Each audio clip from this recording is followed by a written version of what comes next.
what's up? This is Cotman back again for another video. So, sorry, binuksan ko lang ilaw kaya nagaling ako sa pagkate. Anyway, quick guide lang ito actually. May nabasa kasi ako, which is nagustuhan ko naman kasi tama naman kasi yung guide na nakita ko ito.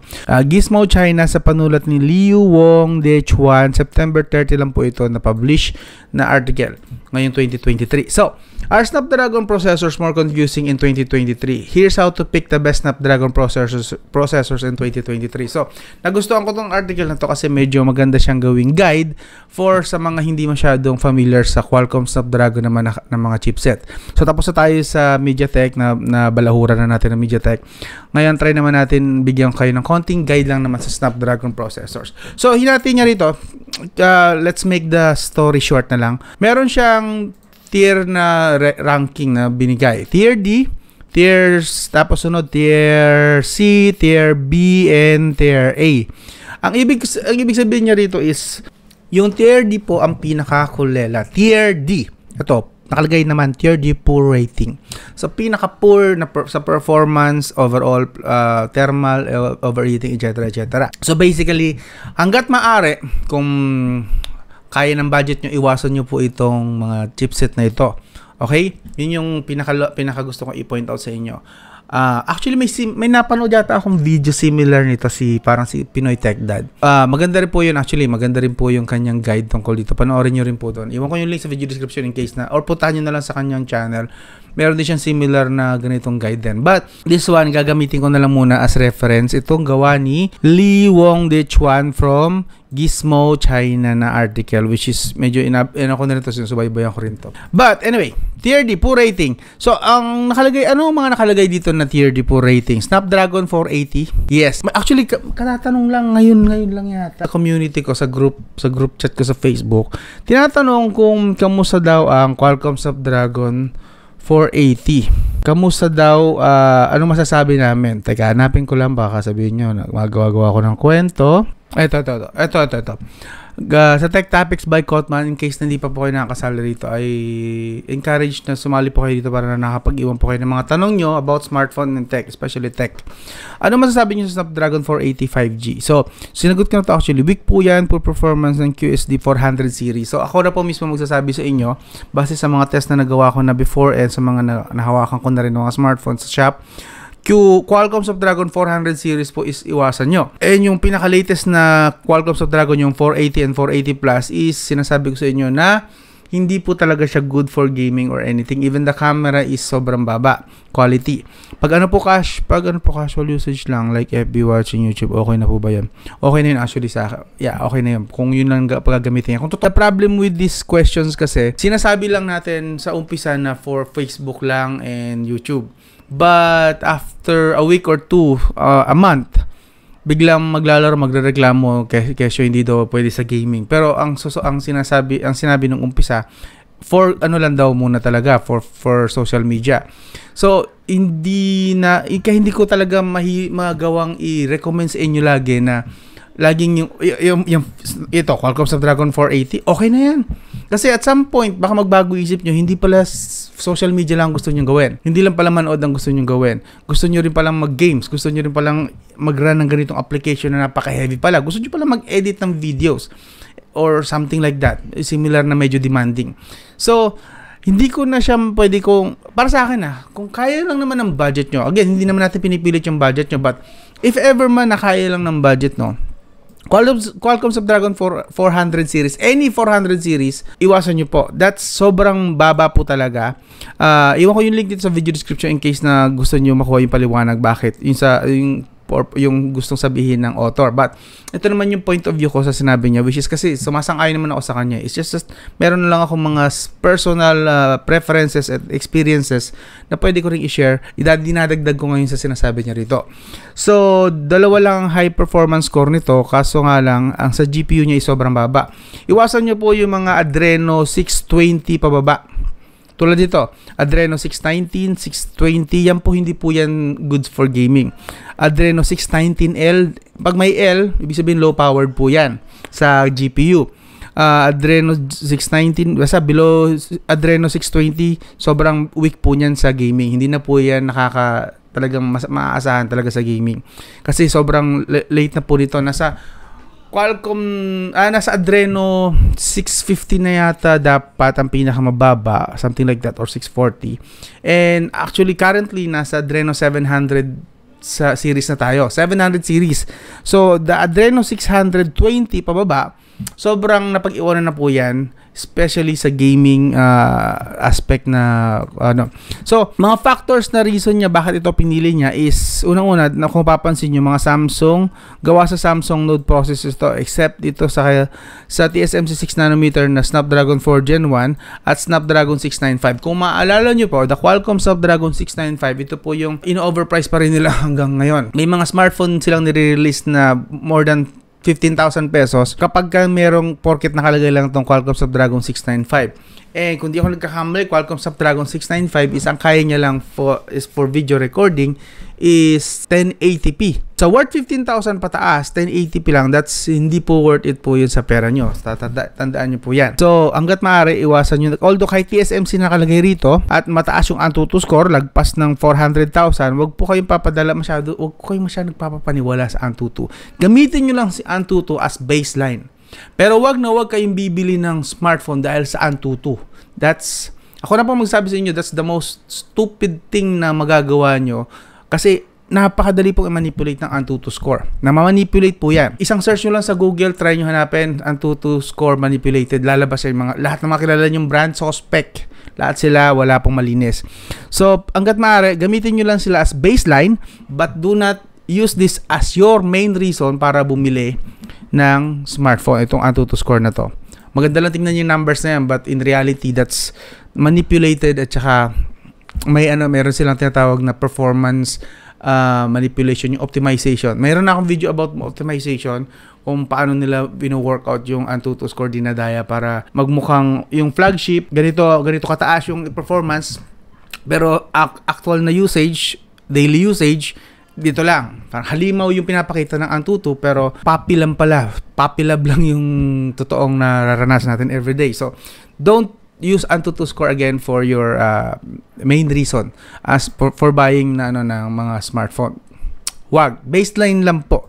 So, ito yung mga Antutu, ito po yung tier D, poor rating. Ito na po yung mismong word, poor rating. Kapag ito po yung mga nakita nyo yung chipset, hanggat maaari, iwasan nyo na kung kaya ng budget nyo, iwasan nyo. Akyat kayo ng konti. Kung, again, hindi ko pinipilit yung budget nyo, hindi ko sa pinipiga, pero kung kaya ng budget nyo, iwasan nyo na po ito mga to. Hanggang Qualcomm Snapdragon 4 Gen 2. So that means lahat ng pag nakita nyo lahat ng Qualcomm Snapdragon 400, Qualcomm Snapdragon 4 series, 4 Gen 1, 4 Gen 2, hanggat maaari iwasan nyo na po yan. Yes, may 5G ang mga yan, but ano lang yun parang more on new iteration. Parang rebranded lang or recycle, although sasabihin ng iba hindi recycle yan kasi iba na yung nanometer. Okay, goods, bahala kayo kung anong gano'n nyo. Kasi para sa akin, yung mga yan is reiteration lang yan na itinaas lang yung nanometer ng node, yung architecture, yung node process, itinaas lang. Pero sila po ay galing lang po din sa Qualcomm Snapdragon 400 series. Yung mga yan, yung 4 gen, blah blah blah na yan. Itong Snapdragon 690, 695, ito masyadong in-overprice ito. So, iwasan nyo po yan. Next, ito medyo okay itong part na to. Sa tier C, fair rating. Ibig sabihin, medyo nasasabayan naman nila yung expectation ng tao. Hindi nga lang ganun kataas. Hindi nga lang ganun kataas yung isineset mo dapat dito. But, kahit paano, masasabi na nasasabayan nila yung binayad mo. Kahit paano masasabing, kahit paano may sulit. May sulitness ba? Okay? Given na ito ay binili ng tamang tao, sa tamang lifestyle. Ika nga. Qualcomm Snapdragon 780G. That's good. 77. So, lahat ng Qualcomm Snapdragon 700 series ito.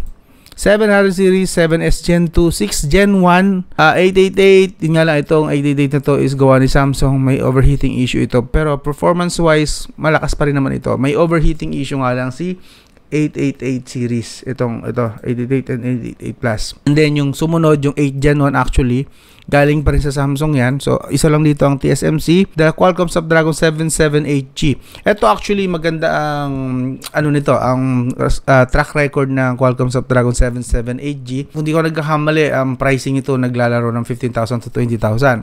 So, kapag nakahanap kayo nito, decent pa po ito. Nasa fair rating pa naman po siya.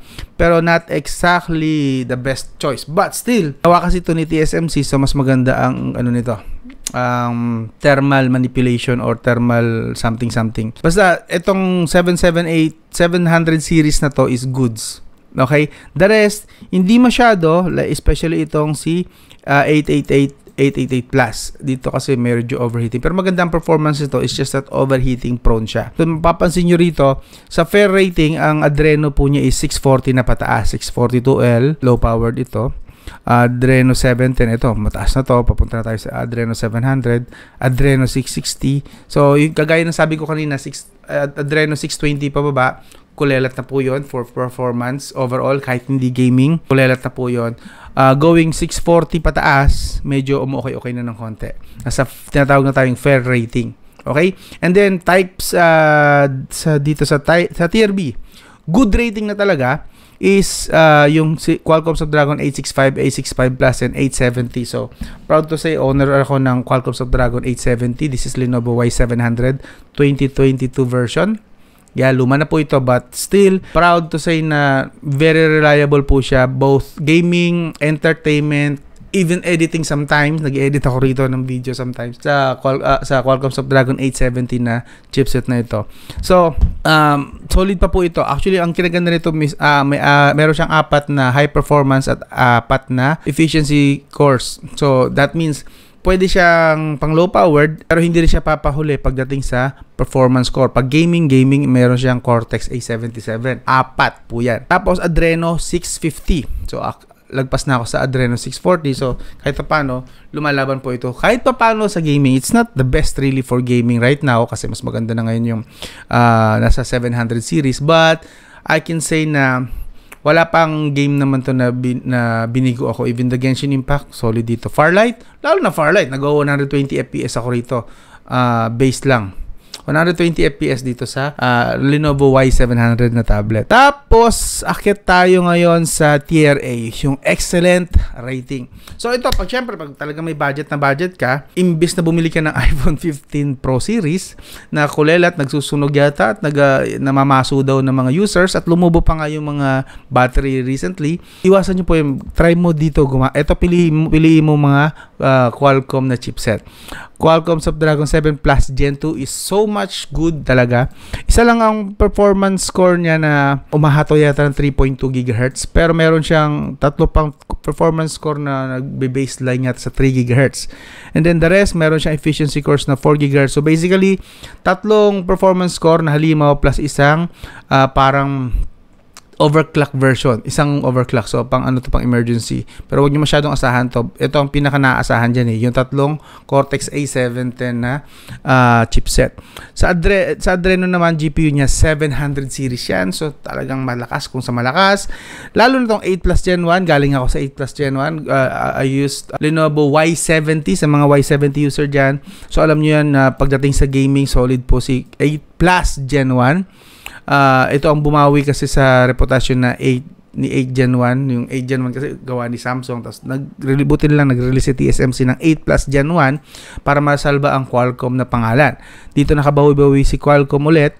At mas mataas po ang kanyang GPU Adreno 730 with 1.2 million na Antutu score. So, sa Antutu pa lang, like I said, huwag nyo masyadong gawin basta yan to, but siyempre, nakaka-impress pa rin makita na 1 million mahigit ang score ni 8 Plus Gen 1. And finally, this one, the 8 Gen 2 and 8 Gen 2 for Galaxy, which is I'm using right now, the S23 version. Solid, kaso nga lang, hindi ko magamit lahat totally kasi nga, hindi kasalanan ni Qualcomm yun actually. This one is kasalanan ng software ni Samsung, ang One UI niya. So, basically, pero overall, naasahan. Kita nyo naman, nagagamit ko for vlogging almost every day.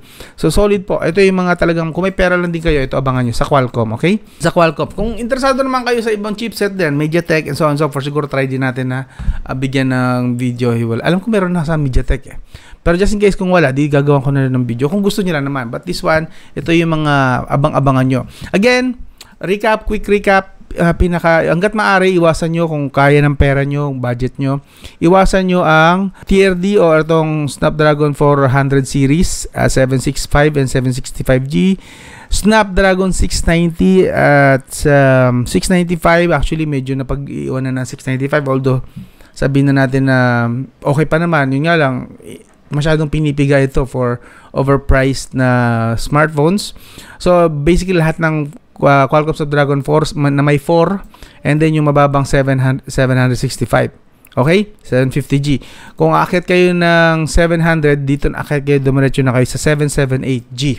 Okay? Ito yung matitino talaga na goods na asahan at kahit paano goods for gaming. And then the rest, sa list. And then finally, sa tier B, Qualcomm Snapdragon 865, 865 plus 870. Itong chipset nga lang to, the problem is hindi na siya masyadong available sa market. Ilan na lang yata ang nire-release na meron ganito. So, huwag na natin masyadong i-push siguro tong part na to. Pero ang mga possible yata na nagkaroon nito is si OnePlus 8 Pro, Poco F3, Xiaomi Mi 11X. Alright? Yeah, I remember my Poco F3 nga pala ako ng 6 months. And then, this one. Siyempre, ang high-end ni Qualcomm, ang 7 Plus Gen 2, 8 Plus Gen 1, 8 Gen 2, and 8 Gen 2 for Galaxy. Yan po yung mga tinitingnan nyo ng mga chipset. Okay? I hope kahit paano naging guide yan sa inyo. And if ever lang may mga request kayo na gusto nyo, kung bigyan ko lang ng konting paliwanag, lilinawin ko lang sa inyo na mga chipset, mga category ng chipset, maybe pag-usapan natin yan. And maybe pala kung gumawa ng category na 10,000 pesos, pinaka-best sa 10,000 pesos, 15,000 pesos, 20,000 pesos, siguro mga ganong category. Kung gusto niyo lang naman, kung interesado kayo, may mga list na kasi ako dyan, hindi ko lang sure kung interesado kasi kayo eh. Pero kung interesado kayo, yung mga best preferences ko, mga best choices ko para sa mga price tag na mga binanggit ko, siguro mag-start tayo sa 8,000, 10,000, then 15,000, then 20,000. Kung ano yung mga best sa tingin ko. Kung interesado kayo, iwan nyo na sa comment section. Sabihin nyo na siguro, sabihin nyo na lang top 10. Next, top 10. Or top 10. And gets ko na yun ang gusto nyo talaga. And maybe iwan kayo ng likes kung gusto nyo, kung nagustuhan nyo itong video na to para, alam nyo na, pampa-inspire lang na gumawa ng maraming video na ganito. So hanggang doon lang, this is Scottman. I'll talk to you again soon.